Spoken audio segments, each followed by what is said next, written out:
Selamat pagi untuk semua. Selamat pagi. Baik, pertama-tama marilah kita panjatkan puji dan syukur kepada Tuhan Yang Maha Kuasa karena atas berkatnya kita dapat berkumpul di tempat ini dalam keadaan sehat walafiat. Oke teman-teman, saya juga mengucapkan terima kasih kepada kita semua, terutama teman-teman saya dari kelas 2023A yang sudah meluangkan waktunya untuk mengikuti penyuluhan. Jadi untuk memenuhi tugas dari Bapak dan Ibu dosen yang sudah diberikan kepada kami. Jadi sebelum kita memulai, izinkan kami untuk memperkenalkan diri dulu ya. Ada pepatah mengatakan tak kenal maka tak sayang. Nama saya Apollo Studio. Adik-adik bisa panggil saya Dedi. Selanjutnya saya silakan kepada kedua pemateri untuk memperkenalkan diri. Baik, terima kasih. Perkenalkan, nama saya Claudia Anggreni Lestari. Adik-adik bisa panggil saya Ana. Perkenalkan, nama saya Alfonsius Madanis Tuhan. Adik-adik bisa panggil saya Fonsi. Oke, baik. Itu tadi perkenalannya. Mungkin ada yang mau bertanya mungkin status atau Oke. Oke, baik. Sebelum kita mulai ya, saya minta kepada Kakawin untuk memimpin kita dalam doa. Mari kita menyatakan dalam bentuk berdoa, sebelumnya saya percaya dalam nama Bapa,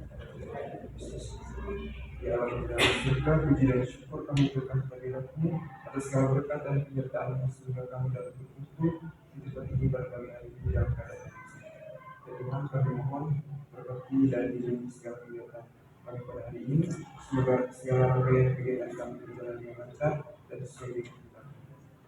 Namun kami puji ini dan sepanjang segala masa. Amin. Oke, terima kasih banyak Kakawin. Waktu selanjutnya, jadi penyuluhan ini akan berlangsung sekitar 30 menit. Baik, untuk mempersingkat waktu, saya silakan kepada kedua pemateri untuk menyampaikan materi. Waktu dan kesempatan saya. Selamat pagi untuk kita semua. Selamat pagi. Izinkan saya berdiri bagaimana. Pada kesempatan kali ini kami akan membawakan materi itu kesehatan reproduksi remaja. Mungkin teman-teman sudah tahu pengertian dari kesehatan reproduksi remaja. Kesehatan reproduksi itulah kesehatan suatu keadaan secara fisik, mental, dan sosial secara utuh, tidak semata-mata bebas dari penyakit atau kecacatan dalam semua hal yang berkaitan dengan sistem reproduksi serta fungsi dan prosesnya. Artinya itu bahwa kesehatan reproduksi itu tidak hanya bebas dari penyakit atau kecacatan pada sistem reproduksi, tapi juga mencakup kesehatan fisik, mental, dan sosial. Kesehatan sosial itu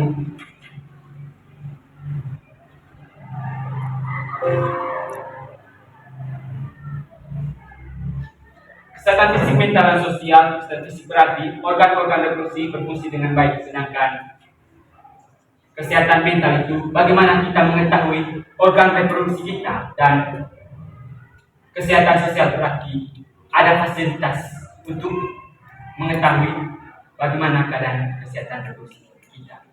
Yang kedua itu tahapan remaja.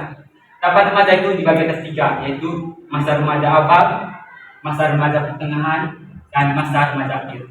Teman-teman sudah melewatkan semua, terutama kayak episode tingkat 2, so pasti sudah melewati semua. Dan untuk adik-adik, kalau adik-adik sudah berapa sekarang?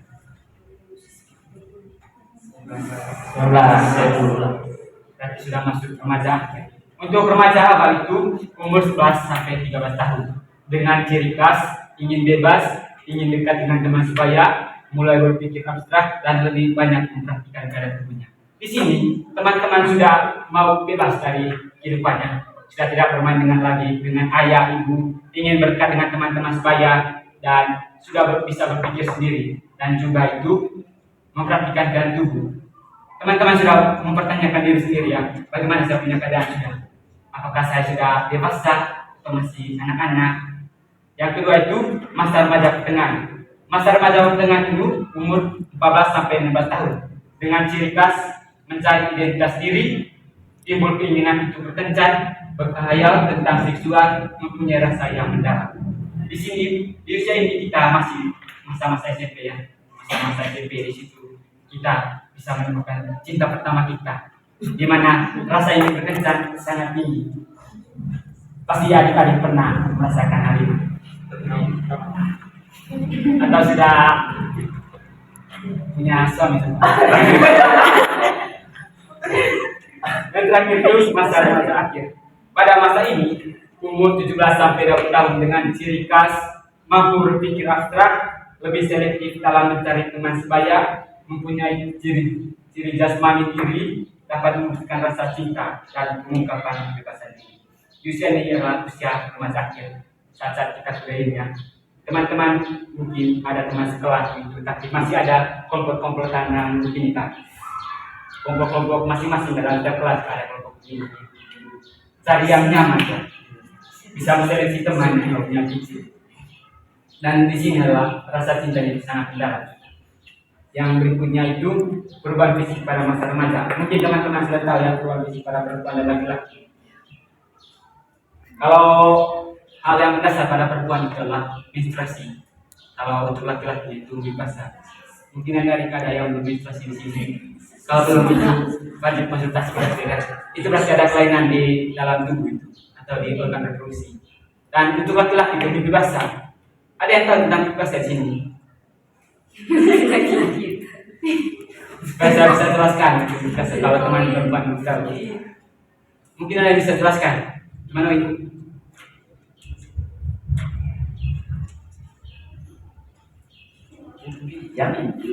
Jadi mimpi basah itu biasanya untuk teman-teman laki-laki itu biasanya itu tergantung apa setiap orang itu berbeda. Ada yang di antara umur 10 sudah mimpi basah. Jadi mimpi basah itu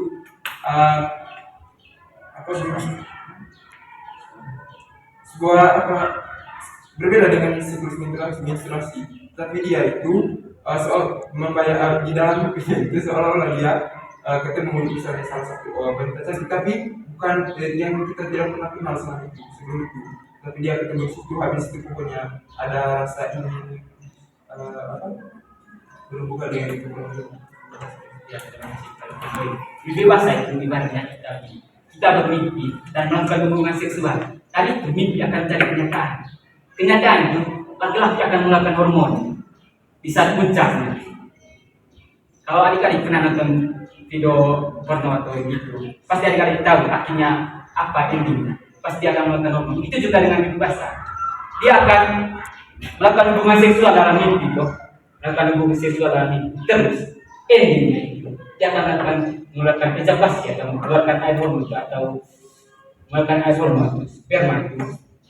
Itu kenyataan dia keluar. Walaupun melakukan hubungan seksual dalam mimpi, itu berarti tandanya dia sudah masa puber. Dan untuk perempuan dari menstruasi biasanya di umur 13 tahun. Kalau lambat dari umur itu sampai umur 17 itu segera teman-teman konsultasi dokter supaya tahu apa penyakit. Untuk berjenis itu pada remaja laki-laki itu tumbuh jakun, penis dan buah zakar bertambah besar, terjadi ereksi dan ejakulasi, suara bertambah besar, dada lebih besar, badan berotot, tubuh kumis di atas bibir dan jambang, dan rambut di sekitar kemaluan dan ketiak. Saya tahu jambang di sini. Untuk laki-laki, apa tahu jambang? Kalau jambang itu bulu-bulu ini tidak akan besar. Kayak orang Manggarai bilang itu papat. Ya, itu jambang. Kalau brebok itu orang yang banyak tebal sekali dia punya papat. Itu jambang. Yang kedua itu pada remaja perempuan timbul melebar, pertumbuhan rahim dan vagina, tumbuh rambut di sekitar kemaluan dan ketiak, dan payudara besar. Patut dipertanyakan oleh kalau begini perempuan tidak ada payudaranya belum besar, timbul juga, dan begini kalau belum ada pertumbuhan bulu-bulu halus di sekitar ketiak dan kemaluan. Patut kita pertanyakan supaya ini tahu apa penyakit kita, apa yang kekurangan dalam tubuh kita, sehingga bisa dikonsultasikan di dokter kalau ada kelainan-kelainan seperti yang tertera di sini Kak. Kalau begini Kak, teman-teman tidak ada perubahan dok, tidak ada perubahan dalam diri dok. Sampai di rumah sudah teman-teman tanya pada diri sendiri, apa kekurangan saya dalam diri saya, sehingga bisa cari di sumber-sumber lain atau konsultasi lebih baik di dokter, atau bisa juga konsultasi di kakak-kakak begini, mungkin bisa bantu dok. Ya, itu saja dari saya persilakan kepada materi kedua.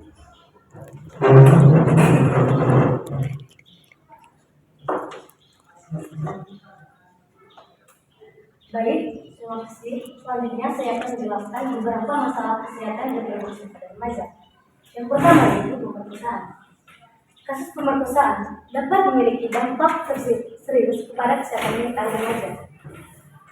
Seperti yang kita ketahui, korban pemerkosaan berisiko tinggi mengalami trauma fisik dan psikologis yang dapat mempengaruhi kesehatan mental dan emosional remaja. Selain itu, pemerkosaan juga dapat menyebabkan konsekuensi fisik seperti cedera pada organ reproduksi atau penularan penyakit seksual. Nah, teman-teman, untuk mengatasi hal tersebut, kita perlu melakukan edukasi mengenai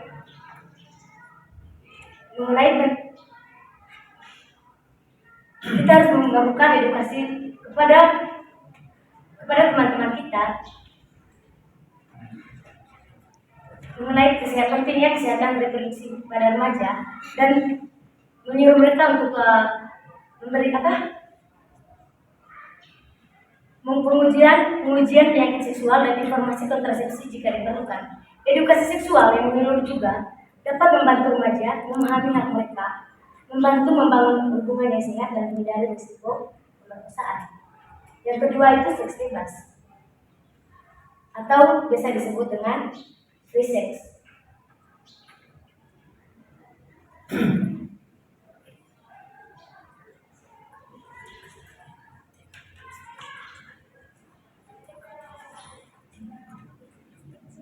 Selanjutnya itu free sex atau biasa dikenal dengan seks bebas. Seks bebas atau hubungan seksual tanpa penggunaan alat pelindungan seperti alat kontrasepsi atau teman-teman pernah dengar kata kondom atau sutra. Ketika melakukan hubungan seksual tanpa alat kontrasepsi tersebut itu rentan terjadi kehamilan yang tidak diinginkan atau teman-teman akan terkena penyakit infeksi menular seks dan konsekuensi emosional. Untuk mengatasi hal tersebut, kita juga perlu memberikan edukasi seksual kepada remaja, termasuk informasi tentang penggunaan alat kontrasepsi tersebut, pentingnya perlindungan terhadap alat reproduksi dan kesehatan reproduksi. Dan berikut kehamilan yang tidak diinginkan.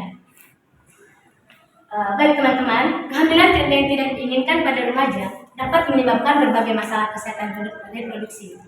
Pertama-tama, remaja yang mengalami kehamilan mungkin menghadapi risiko kehamilan fisik yang lebih tinggi, seperti komplikasi selama kehamilan dan persalinan. Nah, ketika pada usia remaja, seorang remaja itu hamil. Nah, pada persalinan nanti dia akan kesulitan karena ukuran tubuhnya dia belum pas untuk melahirkan. Untuk mengatasi hal tersebut, kita memberikan dukungan dan akses ke layanan kesehatan reproduksi, termasuk edukasi tentang penggunaan alat kontrasepsi tadi, sehingga kehamilan yang tidak diinginkan itu tidak terjadi. Yang keempat teman-teman, aborsi. Aborsi sebagai suatu tindakan medis untuk mengakhiri kehamilan. Aborsi ini memang dilakukan secara rencana. Dalam melakukan aborsi ini ada dua dampak. Yang pertama, dampak fisik dan dampak psikologis. Dampak fisik dalam melakukan aborsi adalah aborsi yang dilakukan oleh profesional kesehatan yang terlatih umumnya aman, tetapi seperti setiap prosedur medis bisa melibatkan risiko komplikasi. Oleh karena itu, perlu dilakukan di fasilitas kesehatan yang aman dan diawasi. Komplikasi fisik mungkin termasuk perdarahan berlebihan, infeksi, atau kerusakan pada organ reproduksi. pengelolaan kesehatan reproduksi setelah aborsi menjadi penting untuk memastikan pemulihan yang optimal. Sedangkan dampak psikologis pada remaja itu mempengaruhi kesehatan mental, mengalami stres, merasa bersalah, atau kecemasan berlebihan setelah melakukan aborsi. Yang berikut, infeksi menular seksual.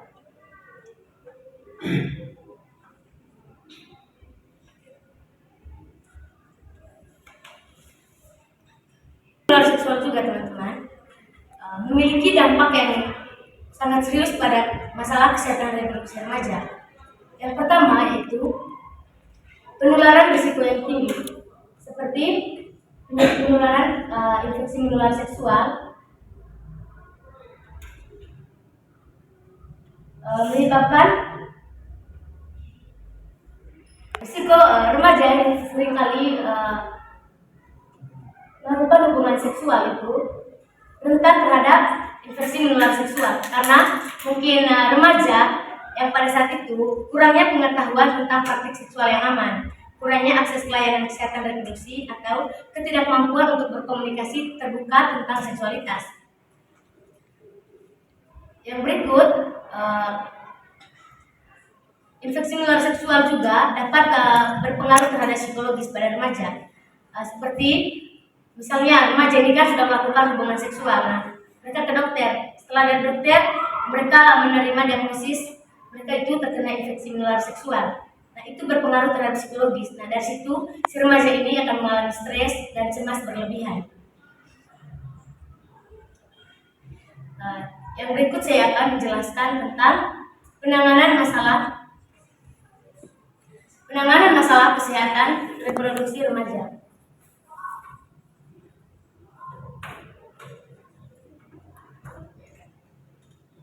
Ruang lingkup masalah kesehatan reproduksi perempuan dan laki-laki menggunakan pendekatan siklus kehidupan berdasarkan masalah yang terjadi pada setiap fase kehidupan. Maka, upaya penanganan masalah kesehatan reproduksi remaja sebagai berikut. Yang pertama yaitu gizi seimbang. Kita sebagai remaja perlu mengonsumsi gizi yang seimbang itu supaya meningkatkan pertumbuhan dan perkembangan kita. Yang kedua, itu informasi tentang kesehatan reproduksi. Kita harus peka terhadap keadaan lingkungan sekitar kita. Kita harus mencari tahu informasi-informasi berkaitan dengan kesehatan reproduksi kita, sehingga kita terhindar dari segala penyakit yang berkaitan dengan kesehatan reproduksi kita. Yang ketiga yaitu pencegahan kekerasan termasuk seksualitas. Di sini kita perlu melakukan pendidikan seksual yang komprehensif, di mana edukasi seksual yang komprehensif dapat membantu remaja memahami hak mereka, mengenali batasan pribadi, dan memahami pentingnya persetujuan dalam hubungan seksual. Ini teman-teman, supaya membantu dalam mencegah kekerasan seksual dengan membangun pemahaman tentang hubungan yang sehat. Yang ketiga, yang keempat itu pencegahan terhadap ketergantungan nafsa. Pencegahan terhadap ketergantungan narkoba dan zat adiktif berperan penting dalam penanganan masalah kesehatan reproduksi pada remaja. Yang pertama yaitu risiko kesehatan reproduksi. Penggunaan nafsa dapat meningkatkan risiko perilaku seksual yang tidak aman, termasuk hubungan seks tanpa perlindungan. Hal ini dapat menyebabkan peningkatan risiko infeksi menular seksual atau IS atau kehamilan yang tidak diinginkan. Yang kelima itu pernikahan pada usia yang wajar. Pernikahan pada usia yang wajar dapat berkontribusi pada penanganan masalah kesehatan reproduksi remaja jika dilakukan dengan pertimbangan matang dan adanya kesiapan fisik, mental, dan emosional dari remaja tersebut. Yang berikut pendidikan dan peningkatan keterampilan. Pendidikan dan peningkatan keterampilan berperan penting dalam penanganan masalah kesehatan reproduksi remaja. Contohnya yaitu dengan melakukan pengambilan keputusan yang sadar. Di sini memberikan keterampilan dalam pengambilan keputusan yang sadar terkait dengan hubungan seksual. Habis itu melakukan perencanaan keluarga dan kesehatan reproduksi, membantu remaja untuk membuat keputusan yang tepat sesuai dengan nilai dan tujuan hidup mereka. Yang berikut, peningkatan harga diri. Peningkatan harga diri remaja juga dapat memiliki dampak positif dalam penanganan masalah kesehatan pada remaja. Yang pertama yaitu pengurangan risiko perilaku berisiko. Di sini remaja dengan tingkat penghargaan diri yang tinggi cenderung lebih berhati-hati dan kurang mungkin terlibat dalam perilaku berisiko, misalnya itu pergaulan bebas. Yang berikut dan yang terakhir adalah peningkatan pertahanan terhadap godaan dan ancaman. Di mana di sini kita harus bisa menahan diri kita terhadap segala ancaman berkaitan dengan pergaulan bebas, misalnya contohnya juga itu pelecehan seksual tadi. Untuk mengatasi hal tersebut, kita harus membantu sesama kita untuk mengambil keputusan dan dapat mengontrol diri sehingga dapat bertanggung jawab terhadap diri sendiri sehingga terbebas dari segala ancaman dan godaan tersebut. Waktu berikutnya saya kembalikan ke moderator. Oke, baik. Terima kasih para kedua pemateri yang sudah menyampaikan materinya tentang kesehatan reproduksi. Baik teman-teman, waktu selanjutnya saya persilakan kepada adik-adik, mungkin ada yang mau ditanyakan terkait materi yang sudah disampaikan oleh teman-teman. Waktu dan kesempatan saya berikan. Baik, terima kasih atas waktu dan kesempatan yang telah diberikan kepada saya. Tadi kakak sudah menjelaskan mengenai Sebelum Bapak Oh ya, perkenalkan nama saya Yohana Ivanina, sebagai saya Ivone. Iya. Jadi tadi kakak sudah menjelaskan mengenai tanda-tanda sekunder untuk masalah remaja pria. Ada satu kalimat yang belum saya mengerti mengenai tanda-tanda sekunder pria tadi. Coba jelaskan apa itu terjadinya ereksi dan ejakulasi.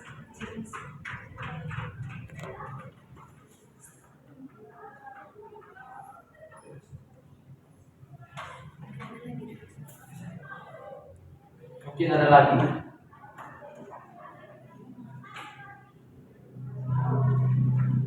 Baik. Kenalkan dulu namanya siapa. Perkenalkan, nama saya Rufina Herma, peserta didik. Gizi seimbang seperti apa yang harus dipenuhi untuk menjaga kesehatan reproduksi? Gizi seimbang seperti apa yang harus dipenuhi untuk menjaga kesehatan reproduksi?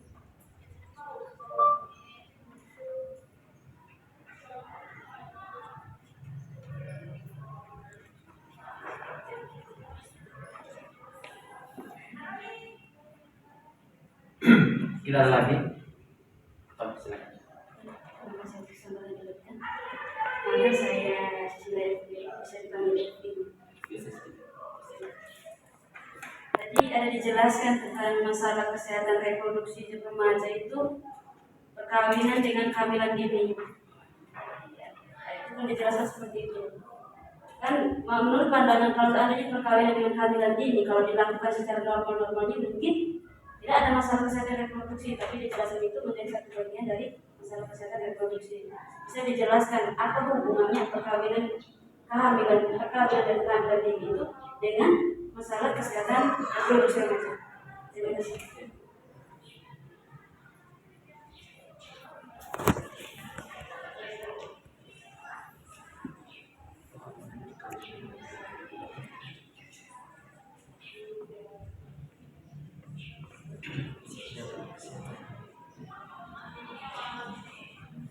Oke, baik. Mungkin ada lagi? Oh, silakan. Terima kasih atas waktu yang diberikan kepada saya. Perkenalkan, nama saya Rosdati, biasa dipanggil Ros. Saya mau bertanya tentang kondom, Bapak. Ini kan kondom kan dibuat dari manusia ya, kita sendiri kok. Jelas ada kayak mungkin ada cacatan dalam pembuatan itu mudah rusak atau kadaluarsa kan jelas ada tuh. Pertanyaannya itu kalau misalnya kita beli kondom yang kadaluarsa atau ada catatan pada benda tersebut, apakah bisa mengakibatkan kehamilan? Terima kasih.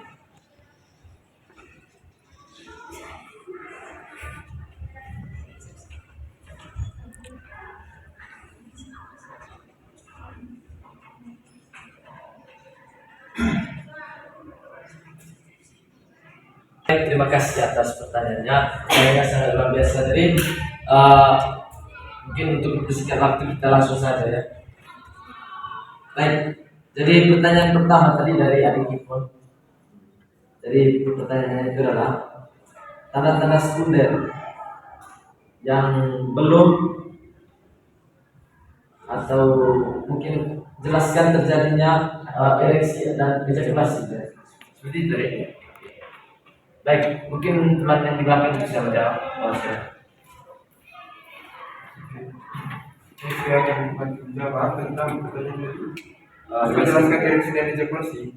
Jadi ereksi dan ejakulasi pada laki-laki itu, kalau ereksi itu tanda ketika laki-laki itu misalnya ada rangsangan dari lawan jenis.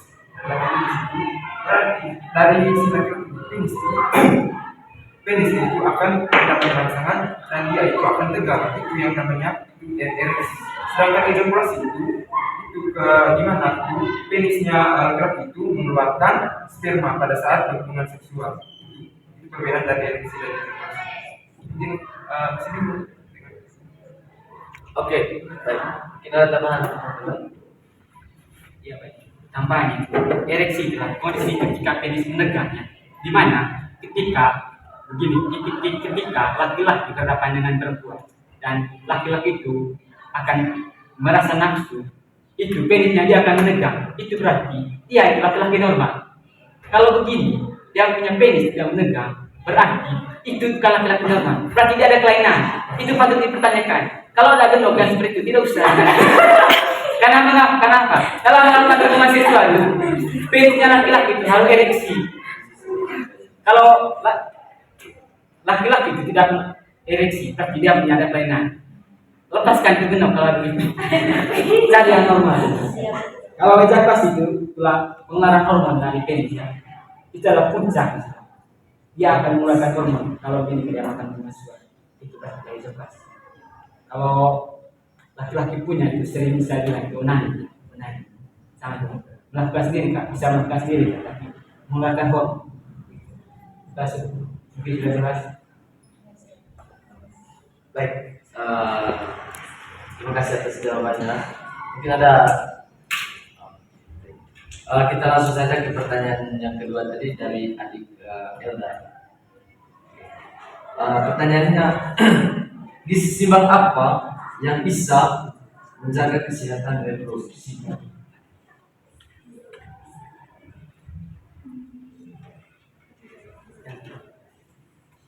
Gizi seimbang.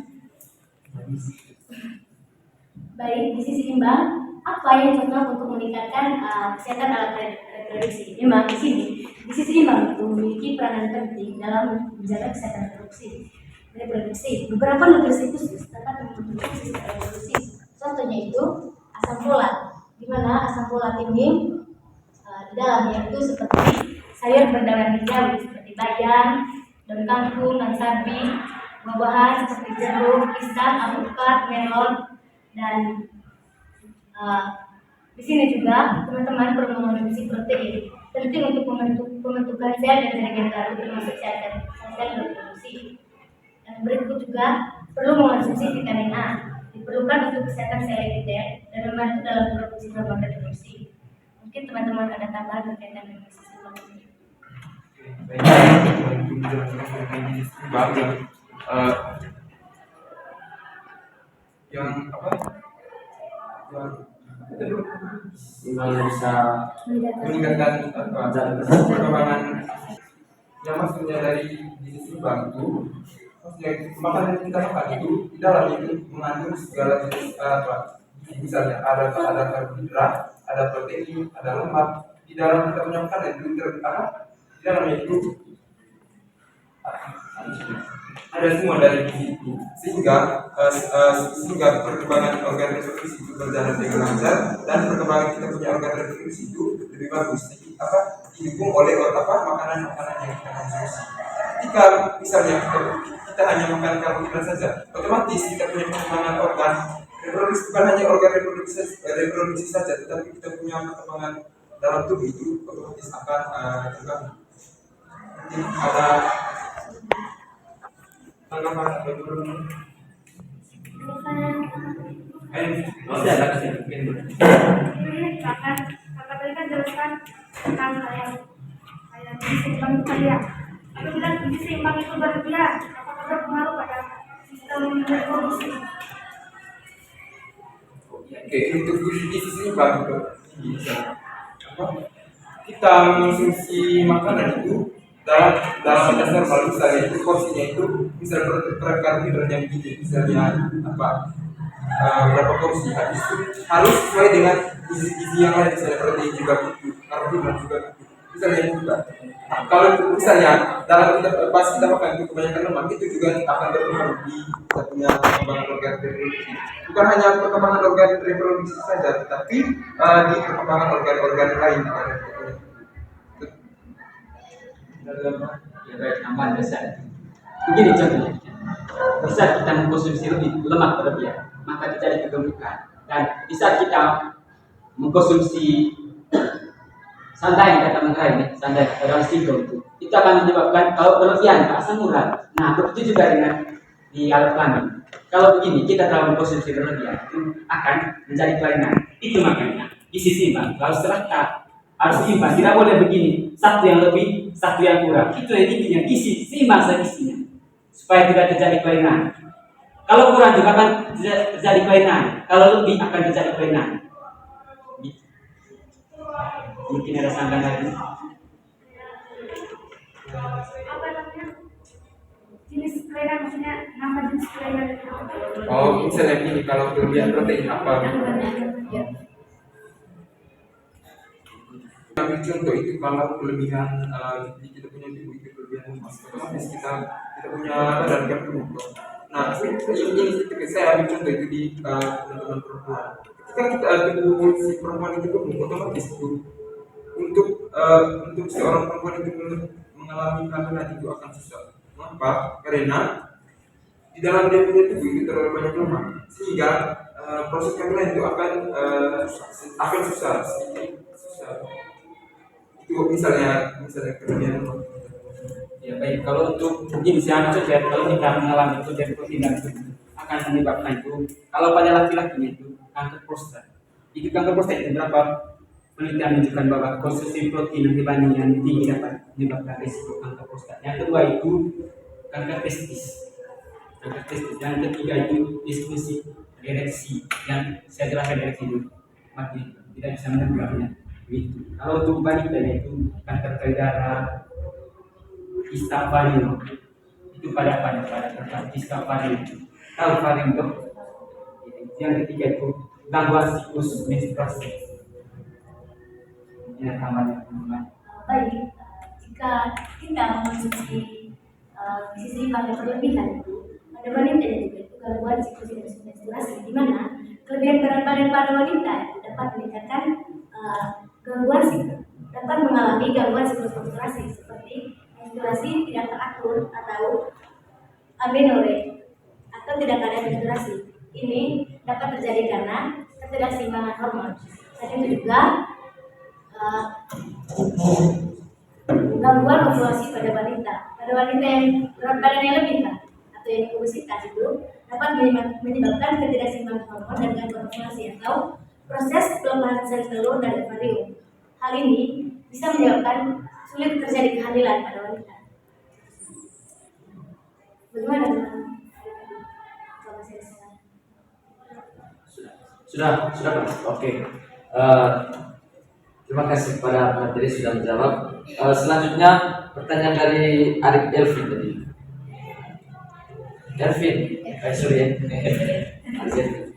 Jadi pertanyaan tadi, apa hubungan perkawinan dan juga kehamilan dini terhadap kesehatan reproduksi? Itu tadi dok. Baik, Siap, silakan kepada teman-teman untuk menjawab. Ini ada Seperti yang sudah dijelaskan oleh kedua materi tadi, ketika pada saat umur kita nih belum pada saat umur kita ini masih tahap perkembangan untuk pertumbuhan organ reproduksi. Nah, otomatis di saat umur kita itu belum siap untuk misalnya itu, kalau perkawinan misalnya itu belum siap untuk perkawinan, karena itu akan berdampak di kita punya kesehatan psikologis. Mengapa? Karena kita belum secara psikologis kita belum siap untuk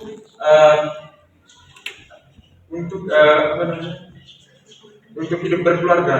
Nah, berkaitan dengan kehamilan ini, karena kita punya organ-organ reproduksi itu belum siap untuk melahirkan, dan itu akan rentan terjadi keguguran ataupun pas melahirkan, yaitu bayinya mati ataupun si ibunya akan mati. Karena kita punya organ reproduksi itu belum siap untuk mengandung atau untuk melahirkan. Karena kita punya organ belum siap, karena kita punya organ pada saat umur ini masih tahap perkembangan, belum bisa dibuangi, terjadi kematian atau hancuran berbulan.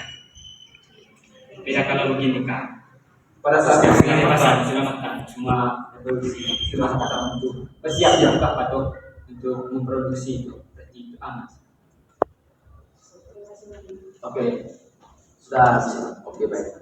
Terima kasih kepada Prof. Materi sudah menjawab pertanyaannya. Kita lanjut saja ya. Jadi pertanyaan terakhir tadi dari adik Ros. Nah, pertanyaannya itu apakah kondom yang kedaluarsa atau rusak itu bisa menyebabkan atau ada efek? Ada masalah? Bisa menyebabkan kehamilan atau ada Masih bisa untuk mencegah kehamilan.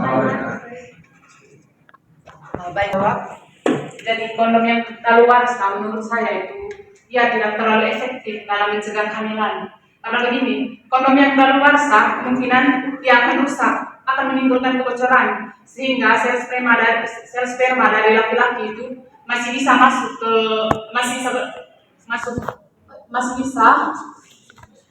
ke organ reproduksi perempuan karena kondomnya bocor. Mungkin itu dari saya. Dia tidak terlalu efektif dalam mencegah kehamilan. Mungkin ada tambahan dari teman-teman. Baik, untuk tambahan itu, kalau kondomnya rusak dan sudah terlalu basah, itu akan bisa menyebabkan kehamilan. Kenapa? Karena dia sudah tidak bisa dipakai lagi. Samanya kita bikin makanan-makanan yang sudah terlalu basah, itu akan menyebabkan kita atau menyebabkan alergi. Tidak bisa berguna dengan baik sudah. Di saat kita menggunakan kondom, nah itu akan terjadi kerobekan kalau dia sudah terlalu basah. Saat kita membuat dengan perempuan melakukan itu, saya omong kasar itu, di saat penis masuk di vagina, itu menyebabkan kondom itu bisa robek. Dan juga itu pelumas dalam kondom itu sudah tidak berfungsi lagi, sehingga akan menyebabkan kesakitan pada vagina perempuan. Itu makanya sebelum melakukan hubungan sesuatu disarankan itu melakukan foreplay itu lama sedikit supaya ada namanya itu pelumas. Dalam kondom ada namanya juga pelumas.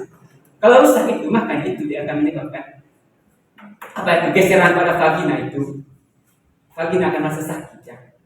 Dan juga kalau kondom yang pelumas itu bisa menyebabkan sakit. Itu intinya itu. Kondom yang rusak dengan kondom yang pelumas itu bisa menyebabkan kehamilan. Oleh karena itu disarankan itu tetap teman-teman saya, adik-adik saya, kalau adik-adik mau beli kondom, coba periksa dulu. Periksa karena keluasan. Ya expired. Karena begini, hubungannya saya gunakan apa? Alat kontrasepsi ya. Gunakan itu supaya tidak terjadi mencegah kehamilan dini. Yang kedua itu penyakit yang penularan penyakit melalui hubungan seks. Yang terutama itu HIV. Makanya wajib menggunakan alat kontrasepsi. Sekian, mungkin ada kesalahan.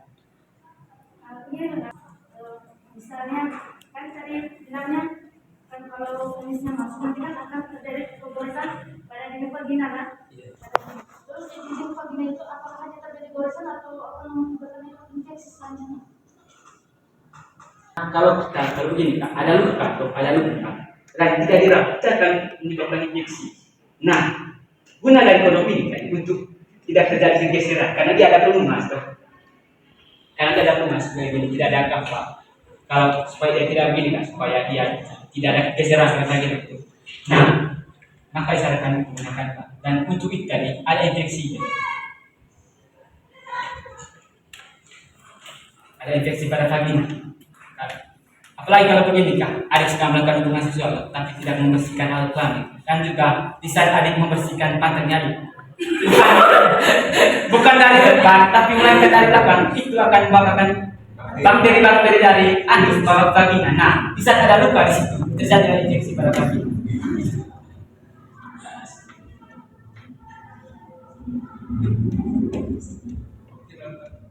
Bila ada tanggapan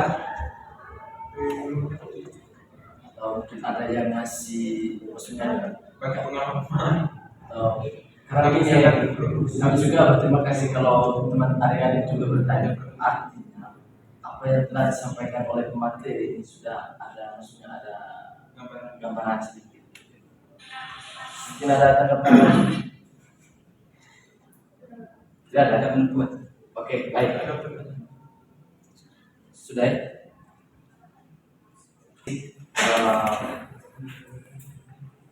Terima kasih kepada kita semua karena sudah berpartisipasi. Jadi sarannya itu adalah, mungkin ini sarannya, penting untuk menjaga kesehatan reproduksi. Dan juga saya minta kepada adik-adik yang masih mengejar karir itu untuk jangan dulu melakukan, jangan dulu berlakukan hubungan dengan pasangan. Kalau ada pacar sekarang ya, kalau dia minta yang aneh-aneh, putus nanti, nanti dia itu sarannya. Harus kejar karir dulu supaya kalau sudah kejar karir baru bisa melakukan hubungan. Ya. Mungkin itu saja dari kami. Untuk menutup kegiatan kita ini, saya minta kepada teman-teman untuk berdoa.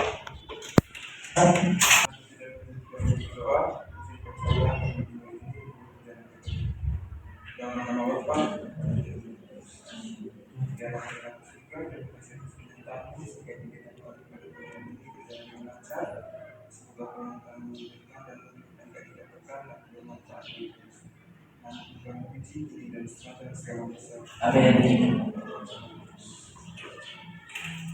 Kita satu lagi.